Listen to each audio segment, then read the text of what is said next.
எல்லாருக்கும் வணக்கம். மீண்டும் மெய்ப்பொருள் காண்கத்தளத்திற்கு எல்லாரையும் நான் வரவேற்கிறேங்க. இன்றைய பதிவுல முக்கியமான அப்டேட்ஸ், தென் நிறைய கேள்விகள் இருக்குங்க. அதெல்லாம் பார்ப்போங்க. ஃபர்ஸ்ட் ஐடிஎஃப்சி ஃபர்ஸ்ட் பேங்க் உடைய Q1 ஃபினான்ஷியல் இயர் 26 ரிசல்ட்ஸ் எடுத்துக்கிட்டோம்னா, ப்ராஃபிட் வந்து ஒரு 32% பக்கமா கீழ இறங்கிருக்குங்க year on year. But quarter on quarter பேசிஸ்ல ஒரு இம்ப்ரூவ்மெண்ட் தெரியுதுங்க. 52% ஏறி இருக்கு. டெபாசிட்ஸ் வந்து 25% ஏறி இருக்கு year on year. Loan and advances 21% ஏறி இருக்குங்க year on year. Deposits and loan and advances எப்பொழுதுமே லாஸ்ட் 1 இயராகவே more than 20% year on year ஏறுது. நெட் இன்ட்ரெஸ்ட் இன்கம் ஒரு 5.1% இயர் ஆன் இயர் ஏறி இருக்குங்க. கம்பெனி ப்ரொவிஷன்ஸ் வந்து ஒரு 1659 crores எடுத்திருக்காங்க. கம்பெனி மறுபடியும் கன்சிடரேஷன் லெவலுக்கு வந்திருக்கு. பிரைஸ் டு புக் 1.5 கீழே தான் இருக்கு. இன்னைக்கும் பெரிய மூவ்மெண்ட் இல்லை. பட் பேட் ரிசல்ட்ஸ் கிடையாதுங்க. ஷேர் பிரைஸ் பயங்கரமா கீழே உழுவுற அளவுக்கு ரொம்ப சூப்பரான ரிசல்ட்ஸும் கிடையாது. ஸோ இன்னைக்கு ஃபிளாட்டாக தான் இருந்தது. ஐடிஎஃப்சி ஃபர்ஸ்ட் பேங்கை பொறுத்த வரைக்கும் ப்ராஃபிட்ஸ் குறைஞ்சதுக்கு முக்கியமான காரணம் மைக்ரோ ஃபைனான்ஸ் லோன் புக் தான். தொடர்ந்து அதில் ஸ்லிப்பேஜஸ் இருக்குங்க, ப்ரொவிஷன்ஸ் எடுத்துக்கிறாங்க. வைத்தியநாதன் அவர்கள் என்ன சொல்றாங்க, H2 ஃபினான்ஷியல் 26ல ஒரு நல்ல ரிசல்ட்ஸ் எதிர்பார்க்கலாம், மைக்ரோ ஃபைனான்ஸ் செக்டர்ல இருக்கிற ஸ்ட்ரெஸ் வந்து தனிஞ்சிரும் அப்படின்னு சொல்லியிருக்காங்க. தொடர்ந்து மார்க்கெட்ல செல்லிங் ப்ரெஷர் இருக்குங்க. இன்னைக்கு பேங்க் நிஃப்டியே பயங்கரமா அடிச்சிருந்தாங்க. முக்கியமான காரணம் என்ன அப்படின்னா கோட்டக் மஹிந்திரா பேங்கோட ரிசல்ட்ஸ்ங்க. கோத்தக் மஹிந்திரா பேங்கோட Q1 ஃபினான்ஷியல் 26 ரிசல்ட்ஸ் எடுத்துக்கிட்டோம்னா நெட் ப்ராஃபிட் வந்து 47.5% இயர் ஆன் இயர் இறங்கியிருக்குங்க. இவ்வளவு தூரம் இறங்குனதுக்கு என்ன காரணம் அப்படின்னா, போன வருஷம் Q1 ஃபினான்ஷியல் 25 பொறுத்த வரைக்கும் ஒன் டைம் கெயின் கிடைச்சது. சரி, அந்த ஒன் டைம் கெயினை எடுத்துட்டு கோத்தக் மஹிந்திரா பேங்கோட நெட் ப்ராஃபிட் எவ்வளோன்னு பார்த்தோம்னாலும் ஒரு 6.7% இறங்கிருச்சு இயர் ஆன் இயர். ஸோ இன்னைக்கு ஒரு 7% அடிச்சிட்டாங்க. நெட் இன்ட்ரெஸ்ட் இன்கம் நல்ல நம்பர்ஸ்ங்க, 6% ஏறி இருக்கு year on year. But provisions வந்து 109% ஏறி இருக்கு. டெபாசிட்ஸ் அட்வான்சஸ் வழக்கம் போல நல்ல நம்பர்ஸ்ங்க, டபுள் டிஜிட். டெபாசிட்ஸ் வந்து ஒரு 15% பக்கமா ஏறி இருக்கு. லோன்ஸ் அண்ட் அட்வான்சஸும் ஒரு 13% பக்கமா ஏறி இருக்குங்க. 7% கீழே விழுந்தாலும் கம்பெனி வந்து கன்சிடர் பண்ற ரேஞ்சில் இருக்காதுங்க. பிரைஸ் டு புக் 2.5க்கு பக்கமா இருக்கும். நம்ம எவ்வளவு பெரிய பேங்கா இருந்தாலும் சரிங்க, த்ரெஷோல்ட் வந்து 1.5 தான். தென் 17 டைம்ஸ் ஏர்னிங்ஸ். அடுத்து பெட்ரோல் எல்என்ஜி உடைய Q1 ஃபினான்ஷியல் 26 ரிசல்ட்ஸ் எடுத்து பார்த்தோம்னா ரெவன்யூ வந்து ஒரு 12% பக்கமா கீழே இறங்கி இருக்குங்க. ப்ராஃபிட் வந்து ஒரு 25% இறங்கி இருக்கு இயர் ஆன் இயர். கம்பெனி வந்து நாங்கள் 12,000 crore நியர் டேர்ம்ல ஃபண்ட் ரைஸ் பண்ணுவோம் அப்படின்னு சொல்றாங்க. அது போக ஒரு பெட்ரோ கெமிக்கல் ஃபெசிலிட்டி குஜராத்ல போடுறாங்க. அதுக்கான இன்வெஸ்ட்மெண்ட்ஸ் அப்படின்னு பார்த்தோம்னா ஒரு 21,000 crore பக்கமா இருக்குங்க. கம்பெனி என்ன திட்டம் போட்டிருக்காங்க அப்படின்னா நெக்ஸ்ட் 5 இயர்ஸ்ல ஒரு 30,000 crore கேபெக்ஸ் எடுப்போம் அப்படின்னு சொல்லியிருக்காங்க. குறிப்பா ஃபினான்ஷியல் 27ல அதிகமாவே கேபெக்ஸ் வந்து போடுவாங்க. ஏன்னா அந்த குஜராத்ல இருக்கிற பெட்ரோ கெமிக்கல் ஃபெசிலிட்டி ஒன்று போடுறாங்க இல்லையா, அதுக்காக அவங்க கேபெக்ஸ் நிறைய எடுக்க வேண்டியிருக்கும். ஸோ கடனும் வந்து வாங்குவாங்க. ஸோ கடன் அப்படின்னு எடுத்துக்கிட்டோம்னா பெட்ரோல் அண்ட் எல்என்ஜியோட கடன் இனி வரக்கூடிய காலங்களில் கொஞ்சம் அதிகமாக தான் இருக்கும். கன்சிடரேஷன் லெவல் அப்படின்னு பார்த்தோம்னா 300 கீழே எப்பப்பெல்லாம் வருதோ அப்பெல்லாம் கன்சிடர் பண்ணலாம் அப்படின்னு தான் நம்ம ஏற்கனவே டிசைட் பண்ணியிருந்தோம். அடுத்து விப்ரோ எடுத்துக்கிட்டோம்னா கம்பெனி வந்து ஒரு ₹5 டிவிடெண்ட் அனௌன்ஸ் பண்ணியிருந்தாங்க. இன்னைக்கு ஷேர் பிரைஸ் ஒரு 4% பக்கமா கீழே இறங்கி இருந்ததுங்க. என்ன காரணம் அப்படின்னா இன்னைக்கு ரெக்கார்ட் டேட் ஜூலை 28. ஸோ இன்னைக்கு கன்சிடர் பண்ணவங்களுக்கெல்லாம் டிவிடெண்ட் கிடைக்காது. பட் இன்னைக்கு வித்தவங்க எல்லாருக்குமே டிவிடெண்ட் கண்டிப்பாக கிடைக்கும். டிவிடெண்ட் எப்போ ஷேர் ஹோல்டர்ஸ்க்கு வந்து சேரும் அப்படின்னா ஆன் ஆர் பிஃபோர் August 5, 2025 அப்படின்னு சொல்லியிருக்காங்க கம்பெனி. கம்பெனியை பொறுத்த வரைக்கும் இன்னைக்கு 250க்கு கீழே வர ஆரம்பிச்சிச்சுங்க. 19 டைம்ஸ் ஏர்னிங்ஸ் இருக்கு. இப்போதைக்கு ஐடி செக்டர்ல லார்ஜ் கேப்ல நம்மளுக்கு சூப்பரான வேல்யூவேஷன்ல இருக்கிறது விப்ரோ மட்டும்தான். அடுத்து டிசிஎஸ் எடுத்துக்கிட்டோம்னா கம்பெனி என்ன சொல்றாங்க, 2% ஆஃப் ஒர்க் ஃபோர்ஸை நாங்கள் குறைப்போம் அப்படின்னு சொல்றாங்க. 2% அப்படின்றது ஒரு 12,000 எம்ப்ளாயிஸ் வந்து வேலை போறதுக்கான வாய்ப்புகள் இருக்குங்க. டிசிஎஸ் பொறுத்த வரைக்கும் யாருக்கு பாதிப்பு அதிகம் அப்படின்னா அந்த 12,000 பீப்புள்ஸ்ல மிடில் லெவல்ல இருக்கிறவங்க, தென் சீனியர் லெவல்ல இருக்கிறவங்க. ஏன் அப்படின்னா அவங்களுக்கு தான் சம்பளம் அதிகமா கொடுக்க வேண்டியிருக்கும். ஸோ அவங்களுக்கு தான் பாதிப்புகள் அதிகமா இருக்கும். வெளில அனுப்புவாங்க, இல்லை நீங்க போறீங்க அப்படின்னா போயிட்டு வாங்க அப்படின்னு சொல்லிடுவாங்க. ஐடி நிறுவனங்களை பொறுத்த வரைக்கும் நாங்க வெளில கிளம்புறோம் அப்படின்னா போயிட்டு வாங்க அப்படின்ற சூழல் ஒரு 2 வருஷமாவே இருக்கு. தென் பெஞ்ச் பாலிசிஸ் எல்லாம் மாறிடுச்சு அப்படின்னு பார்த்தோம். 35 டேஸ் ப்ராஜெக்ட் இல்லை அப்படின்னா நீங்க ரிசைன் பண்ணுங்க அப்படின்ற மாதிரி ஒரு செய்திகள் வருது. தென் முக்கியமா சேலரி ஹைக்கு, இன்க்ரிமெண்ட் இதெல்லாம் இல்லை அப்படின்னாலே அவங்க இன்னொரு கம்பெனிக்கு போகலாமா அப்படின்னு யோசிப்பாங்க. போறவங்கள நீங்க போயிட்டு வாங்க அப்படின்னு பெரும்பாலும் சொல்றாங்க. ஸோ கம்பெனி வந்து ப்ராஃபிட் காட்டுறதுக்கு என்னென்ன வேலைலாம் பண்ண முடியுமோ எல்லா வேலையும் பண்றாங்க. ரெவன்யூ க்ரோத் அப்படின்றது கம்மியா தாங்க இருக்கு. அடுத்து எக்ஸைட் இண்டஸ்ட்ரீஸ் எடுத்துக்கிட்டோம்னா அவங்களோட க்ரோத் ஸ்ட்ராட்டஜி பத்தி பேசுறாங்க. கம்பெனி டூயல் ஃபோக்கஸ் அப்படின்னு சொல்றாங்க. அதாவது கன்வென்ஷனலா இந்த லெட் ஆக்சிட்லயே நாங்க ஃபோக்கஸ் பண்ணுவோம், தென் லித்தியம் அயன்லயே நாங்க ஃபோக்கஸ் பண்ணுவோம் அப்படின்னு சொல்றாங்க. லித்தியம் அயன் ஃபெசிலிட்டியை பொறுத்த வரைக்கும் ஃபினான்ஷியல் 26 முடிவுல கமர்ஷியல் ப்ரொடக்ஷன் கிடைக்க ஆரம்பிச்சிருங்க. அதாவது எக்ஸைட் எனர்ஜி சொல்யூஷன்ஸ் லிமிடெடுக்கு ஏற்கனவே ஒரு 3,700 crore இன்வெஸ்ட் பண்ணியிருந்தாங்க. அதுல இருந்து அவுட்புட் நெக்ஸ்ட் ஃபைனான்ஷியல் இயர்ல நம்ம எதிர்பார்க்கலாம். அடுத்து star health and allied insurance எடுத்துக்கிட்டோம்னா கம்பெனிக்கு IRDAI 3.39 கோடி பெனால்டி போட்டிருக்காங்க. எதுக்கு அப்படின்னா இன்ஃபர்மேஷன் அண்ட் டேட்டா செக்யூரிட்டி கைட்லைன்ஸை வயலேட் பண்ணதுக்காக இந்த ஃபைன் வந்து IRDAI போட்டிருக்காங்க. கன்சிடரேஷன் எடுத்துக்கிட்டோம்னா வெயிட் தாங்க பண்ணணும், பெர்ஃபார்மன்ஸ் பார்க்கணும். போன குவார்டரே வந்து 100% ப்ராஃபிட் கீழே இறங்கி இருந்தது. 1 கோடி ரூபாய் நம்ம தாங்க ப்ராஃபிட் பண்ணியிருந்தாங்க. அடுத்து இன்சூரன்ஸ் செக்டார்ல இன்னொரு அப்டேட் என்ன அப்படின்னா, ரிப்போர்ட்ஸ் என்ன சொல்றாங்க, இன்சூரன்ஸ் செக்டாரோட growth நெக்ஸ்ட் 5 இயர்ஸ்ல அப்படியே டபுள் ஆகும் அப்படின்னு சொல்றாங்க.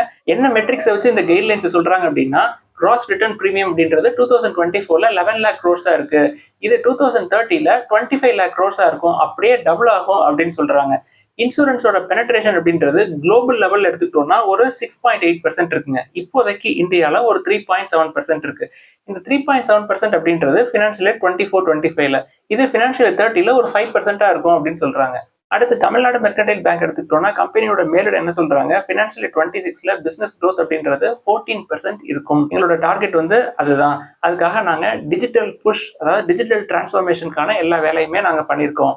அதோட எஃபெக்ட் தெரியறதுக்கு இன்னொரு 3 மாசம் ஆகும். H2 ஃபினான்ஷியல் 26ல இருந்து அதோட பெனிஃபிட்ஸ் எங்களுக்கு கிடைக்க ஆரம்பிச்சிடும் அப்படின்னு சொல்லியிருக்காங்க. டிஎம்பியை பொறுத்த வரைக்கும் எம்எஸ்எம்இ தென் சேலரி அக்கௌண்ட்ஸ்ல எங்களோட ஃபோக்கஸ் இன்னும் அதிகமா இருக்கும் அப்படின்னு சொல்லியிருக்காங்க. கம்பெனியோட எக்ஸ்பெக்டேஷன்ஸ் என்ன அப்படின்னா, ஃபினான்ஷியல் 26ல டெபாசிட் அப்படின்றது கிரேட்டர் தென் 10% க்ரோ ஆயிருக்கணும். தென் அட்வான்சஸ் வந்து 15% டச் பண்ணிருக்கணும் அப்படின்னு நினைக்கிறாங்க. டிஎம்பியை பொறுத்த வரைக்கும் டிவிடெண்ட் 11 ரூபா ஒரு ஷேருக்கு அனௌன்ஸ் பண்ணியிருந்தாங்க. ரெக்கார்ட் டேட் வந்து August 1, 2025. அடுத்து டாடா பவர் எடுத்துக்கிட்டோம்னா, பூட்டான்ல கோர்லோச்சோ ஹைட்ரோ பவர் லிமிடெட் KHPL அப்படின்னு நிறுவனத்துல 40% ஸ்டேக் எடுத்துருக்காங்க. கம்பெனி வந்து KHPLல நெக்ஸ்ட் 5 இயர்ஸ்ல ஒரு 8.3 பில்லியன் ருபீஸ் நாங்க இன்வெஸ்ட் பண்ணோம் அப்படின்னு சொல்லியிருக்காங்க. ஃபர்ஸ்ட் ட்ரான்ஸ்ல ஒரு 1.2 பில்லியன் ருபீஸ் இன்வெஸ்ட் பண்றாங்க. இது டாடா பவருக்கு நல்ல செய்தி. அடுத்து இண்டஸ்இண்ட் பேங்க் உடைய Q1 ஃபினான்ஷியல் இயர் 26 ரிசல்ட்ஸ் எடுத்துக்கிட்டோம்னா, கன்சாலிடேட்டட் ப்ராஃபிட் ஆஃப்டர் டாக்ஸ் வந்து 72% கீழே இறங்கி இருக்குங்க. பட் ப்ராஃபிட் பண்ணியிருக்காங்க ஒரு 604 கோடி. இதுவே போன வருஷம் அதாவது Q1 ஃபினான்ஷியல் இயர் 25ல ஒரு 2170 கோடி ப்ராஃபிட் பண்ணியிருந்தாங்க. கம்பெனியை பொறுத்த வரைக்கும் என்பிஏ கூடி இருக்குங்க. 0.95ல இருந்து 1.12 கூடி இருக்கு. கம்பெனியை பொறுத்த வரைக்கும் டெபாசிட்ஸ் கொஞ்சம் குறைஞ்சிருக்கு. முக்கியமா பேங்கிங் செக்டர்ல நம்ம பாக்குறது நெட் இன்ட்ரெஸ்ட் இன்கம், அதுவும் குறைஞ்சிருக்குங்க. 5400 crores-ல இருந்து 4600 crores-ஆ குறைஞ்சிருக்கு. ஸோ இண்டஸ்இண்ட் பேங்க் மறுபடியும் 800 கீழே போறதுக்கான வாய்ப்பு இருக்கும். ஸோ நம்ம மெதுவா 1-2 கன்சிடர் பண்ணலாம். அடுத்து இன்னைக்கு கேள்விகளுக்குள்ள போயிடலாங்க. First HDB financial services fresh considerations எந்த லெவல்ல சார் பார்க்கலாம் அப்படின்னு சொல்லியிருக்காங்க. நம்ம இப்போதைக்கு அதை பத்தி யோசிக்கவே முடியாதுங்க. 28 டைம்ஸ் ஏர்னிங்ஸ், பிரைஸ் டு புக்கும் அதிகம். அது இங்கிருந்து 50%க்கு மேல கீழே வரணும். ஸோ அதை பத்தி நம்ம யோசிக்கவே வேணாம். ஐபிஓல நாங்கள் கன்சிடர் பண்ணியிருந்தோம். 740க்கு கீழே போனா என்ன பண்றது அப்படின்ற கேள்வி வரும். 700க்கு கீழே போனா 1-2, ஏற்கனவே நம்ம 20 தான் வந்திருக்கும் ஒரு லாட்டுக்கு. ஸோ 1-2 ஈஸியாக ஆவரேஜ் பண்ணி கீழே இறங்க ஆவரேஜ் பண்ணலாம். அடுத்து TCS, இன்ஃபோசிஸ், தென் HCL இதெல்லாம் வந்து எந்த பிரைஸ்ல கன்சிடர் பண்ணலாம் அப்படின்னு சொல்லி நேற்று கேட்டிருந்தாங்க. அதை பத்தி பேசணும் இல்லையா? அதாவது நான் வந்து முற்காலங்களில் கன்சிடர் பண்ண பிரைஸுக்கு வந்தா நான் கன்சிடர் பண்ணுவேன் அப்படின்னு சொல்லியிருந்தேன். அது வந்து நல்ல அப்ரோச் கிடையாது. அது வந்து வராது பெரும்பாலும். ஏதாவது பெரிய பிரச்சனைகள் இருந்தாதான் அந்த ரேஞ்சுக்கு வரும் அப்படின்னு சொல்றாங்க. ஐடியை பொறுத்த வரைக்கும் லாஸ்ட் 3 இயர்ஸாவே ப்ரெஷர்ல தாங்க இருக்கு. ஸோ வர்றதுக்கான வாய்ப்பு இருக்கும் அப்படின்றதுனாலதான் அதை சொன்னேன். இது எல்லா செக்டாருக்கும் ஒத்து வராங்க. ஃபார் எக்ஸாம்பிள் ஐடிசி நான் முற்காலங்களில் 220ல கன்சிடர் பண்ணியிருந்தேன். இப்போ அந்த லெவலுக்கு ஐடிசி போகுமா அப்படின்னு கேட்டா அப்படி எல்லாம் போகாது. அவ்வளவு சர்வசாதாரணமா ஐடில அதுக்கு ஒரு வாய்ப்பு நம்மளுக்கு இப்ப கிடைச்சிருக்கு. அவ்வளவுதான். அது வந்தா நம்ம பார்க்கலாம், வரலன்னா விட்டுறலாம். பட் இப்பயுமே நல்ல வேல்யூவேஷன்ல தான் இருக்கு. அது கீழே இறங்கி வரும் அப்படின்ற நம்பிக்கையில தான் நம்ம வந்து வெயிட் பண்றோம். நம்ம என்ன புரிஞ்சுக்கணும் அப்படின்னா, மார்க்கெட் வந்து தொடர்ந்து ஏறிக்கிட்டே தான் இருக்கும் அப்படின்னு நினைப்பு எல்லாருக்குமே இருக்குங்க. ஜப்பான் மார்க்கெட் பத்தி உங்கள்கிட்ட ஏற்கனவே நான் சொல்லியிருக்கேன். 1990ல அது பீக்குக்கு போனது 30 வருஷம் கழிச்சு 2024ல தான் பீக்குக்கு போச்சு. ஏறிக்கிட்டே தான் இருக்கும் மார்க்கெட். பட் ஒரு பீக்குக்கும் அடுத்த பீக்குக்கும் 30 வருஷம் கூட கேப் இருக்கலாம் அப்படின்றத நம்ம புரிஞ்சுக்கணும். அடுத்து Birla soft, Wipro, ICICI லம்பார்ட், star health இந்த நிறுவனங்களை பத்தி கேட்டிருக்காங்க. ஏற்கனவே பிர்லா சாஃப்ட் கன்சிடரபிள் ரேஞ்சில் தான் இருக்கு. நம்ம கன்சிடர் பண்ணிக்கிட்டு தான் இருக்கோம்.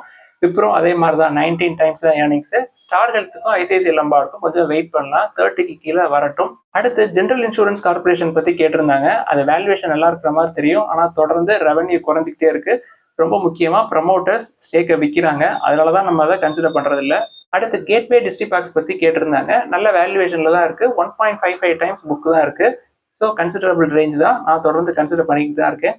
அடுத்து KPIT டெக்னாலஜிஸ் பத்தி கேட்டிருக்காங்க. அது 40 டைம்ஸ் ஏர்னிங்ஸ் பக்கமா இருக்குங்க. ஓவர் வேல்யூட் தான். இப்போ கன்சிடர் பண்ற ரேஞ்சில் இல்லை. அடுத்து எஸ் பேங்க் எடுத்துக்கிட்டோம்னா 22 times earnings, price to book 1.4க்கு பக்கமா இருக்கு. புக் வேல்யூக்கு கீழே வந்தா எஸ் பேங்கை பொறுத்த வரைக்கும் பார்க்கலாம். அதுக்கு முன்னாடி போறது நீண்ட நாட்கள் வெயிட் பண்ண வேண்டியிருக்கும். பல ஆண்டுகள் காத்திருக்க வேண்டியிருக்குங்க. அடுத்து டாடா ஸ்டீல் ஓவர் வேல்யூடா இருக்கு, அதை கொடுத்துடலாமா அப்படின்னு சொல்லி கேட்கறாங்க. ஓவர் வேல்யூனா கொடுத்துடணும் அப்படின்லாம் எந்த சட்டமும் கிடையாதுங்க. ஓவர் வேல்யூனா பத்திரமா வச்சுக்கலாம். அதை கொடுத்துட்டீங்க அப்படின்னா திருப்பி லோயர் பிரைஸ்ல வாங்குறது ரொம்ப கஷ்டம். அடுத்த ஷரத் இண்டஸ்ட்ரீஸ் அப்படின்னு நிறுவனத்தை பத்தி கேட்டிருக்காங்க. 40 டைம்ஸ் ஏர்னிங்ஸ், அது கூட ஓகேங்க. 0.8 டைம்ஸ் டெட் டு ஈக்விட்டி, ரொம்ப ரொம்ப அதிகம், over valued. Then Central Bank of இந்தியாவுடைய கன்சிடரேஷன் பத்தி கேட்டிருக்காங்க. IOB, UCO bank, Central Bank of India, இது எல்லாத்துக்குமே ப்ரொமோட்டர்ஸோட ஹோல்டிங்ஸ் அதிகமா இருக்கும். அவங்க 75% கீழே கொண்டு வர்றதுக்காக எப்பப்பெல்லாம் பேங்க் நல்லா பெர்ஃபார்ம் பண்ணுதோ அப்ப எல்லாம் விற்பாங்க. அவங்க விற்கிறதும் ஓப்பன் மார்க்கெட்ல விற்கிற மாதிரி தெரியுதுங்க. ஒரு பெரிய இன்ஸ்டிடியூஷன்ஸ்க்கு இல்ல மியூச்சுவல் ஃபண்ட் கம்பெனிஸ்க்கு அப்படியே கைமாத்தினாங்க ஒரு டிசைர் பிரைஸ்ல அப்படின்னா ஷேர் பிரைஸ் பயங்கரமா கீழே விழுவாது. இப்ப பிரிட்டிஷ் அமெரிக்கன் டொபாக்கோ வித்தாங்க இல்லையா, அந்த மாதிரி விற்க மாட்டாங்கன்னு நினைக்கிறேன். ஸோ ஓப்பன் மார்க்கெட்ல விற்கிறப்ப ஷேர் பிரைஸ் கொஞ்சம் கொஞ்சமா கீழே விழும். அடுத்து என்எஸ்டிஎல் ஐபிஓ நீங்க அப்ளை பண்ணுவீங்களா அப்படின்னு சொல்லி கேட்குறாங்க. நான் அதில் அப்ளை பண்றது இல்லைங்க. நான் அப்ளை பண்ணா இன்வெஸ்ட்மெண்ட் பாயிண்ட் ஆஃப் வியூல இருக்கிறது மட்டும்தான் நான் அப்ளை பண்ணுவேன். எனக்கு அந்த பிசினஸ்ல இன்ட்ரெஸ்ட் கிடையாது. கிரே மார்க்கெட் ப்ரீமியம் இருக்கு, லிஸ்டிங் கெயின் கிடைக்கும். அப்ளை பண்ணி லக் இருந்தா உங்களுக்கு லிஸ்டிங் கெயினும் கிடைக்கும். அடுத்து ஃபினோலெக்ஸ் கேபிள் பத்தி ஒரு நண்பர் எழுதியிருக்கிறாருங்க. 19 டைம்ஸ் தான் ஏர்னிங்ஸ், டெட் டு ஈக்விட்டி கிடையாது. நல்ல நிறுவனம் தான், கன்சிடர் பண்ணலாம். பட் இறங்குச்சு அப்படின்னா ஆவரேஜ் பண்றதுக்கு உங்களுக்கு நம்பிக்கை இருந்தது அப்படின்னா கன்சிடர் பண்ணலாம். அடுத்து கரூர் வைஸ்யா பேங்க் கன்சிடர் பண்ணலாமா அப்படின்னு சொல்லி கேட்டிருக்காங்க. பிரைஸ் டு புக் 1.7க்கு மேல இருக்குங்க. 1.5 கீழே வந்தா நம்மளே கன்சிடர் பண்ணுவோம். அடுத்து யூஎஸ் டேரிஃப்னால ஏதாவது டைரக்டா இம்பாக்ட் ஆகாத ஏதாவது செக்டார் சொல்லுங்க அப்படின்னு சொன்னாங்க. இதை பத்தி நம்ம ஏற்கனவே பேசியிருந்தோம். மைக்ரோ ஃபினான்ஸ் செக்டாரை பார்க்கலாம் அப்படின்னு சொல்லிட்டு. மைக்ரோ ஃபினான்ஸ் செக்டார் ஏற்கனவே ஸ்ட்ரெஸ்ல இருக்கு. நிறைய ஸ்டாக்ஸ் வந்து அண்டர் வேல்யூடா இருக்கு. புக் வேல்யூக்கு 50% டிஸ்கவுண்ட்ல எல்லாம் இருக்கு. அதை கூட கன்சிடர் பண்ணலாம். அதே மாதிரி மைக்ரோ ஃபினான்ஸ் செக்டார்ல ஸ்பந்தனா ஸ்பூர்த்தி H2 ஃபினான்ஷியல் 26ல ப்ராஃபிட் பண்ணுமா அப்படின்னு சொல்லி கேட்டிருக்காங்க. தயவு செய்து 5 or 6 இயர்ஸ் வெயிட் பண்ணுவோம் அப்படின்னு அதாங்க கன்சிடர் பண்ணணும். இல்லாட்டி கன்சிடர் பண்ண வேணாம். அது ப்ராஃபிட் பண்றதுக்கே இன்னொரு 1.5 வருஷம் ஆகலாம். அடுத்து ஐடிசி வந்து 400 சப்போர்ட் லெவலா அப்படின்னு சொல்லி கேட்குறாங்க. அது சப்போர்ட் ரெசிஸ்டன்ஸ் எல்லாம் நம்மளுக்கு பார்க்கவும் தெரியாது. அதை நம்ம பார்க்கறது இல்லைங்க. இறங்கினா கன்சிடர் பண்ணுவோம், ஏறினா வேடிக்கை பார்ப்போம். அவ்வளவுதான் நம்ம ஸ்ட்ராட்டஜி. இதெல்லாம் தான் இன்னைக்கு டிஸ்கஸ் பண்ணணும்னு நினைச்சோம். ஏதாவது சந்தேகங்கள் கேள்விகள் இருந்தா எழுதுங்க. எல்லாருக்கும் நன்றி.